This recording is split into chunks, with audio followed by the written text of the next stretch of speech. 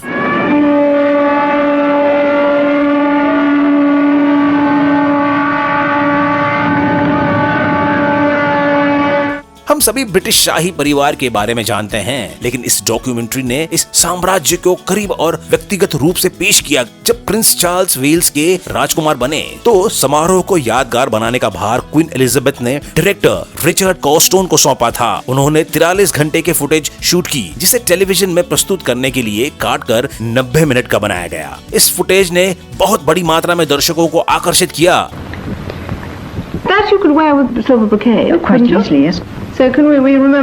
कुछ लोगों ने फिल्म को खतरे के रूप में भी देखा।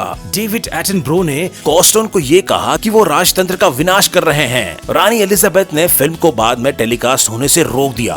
हालांकि ये 2021 में YouTube पर लीक भी हो गया था और आज भी मौजूद है। उफ, इस शाही दर्द का क्या कहें। With the centuries, his family has provided some sovereigns who will be remembered forever, and a few who are best forgotten. But if he needs help, there is 1,000 years of family experience to call on. कैसी लगी आपको हमारी आज की list? Watch mojo की ये दूसरी recent clip देखें और सब्सक्राइब करना ना भूलें और लेटेस्ट वीडियोस की नोटिफिकेशन के लिए बेल आइकन जरूर दबाएं।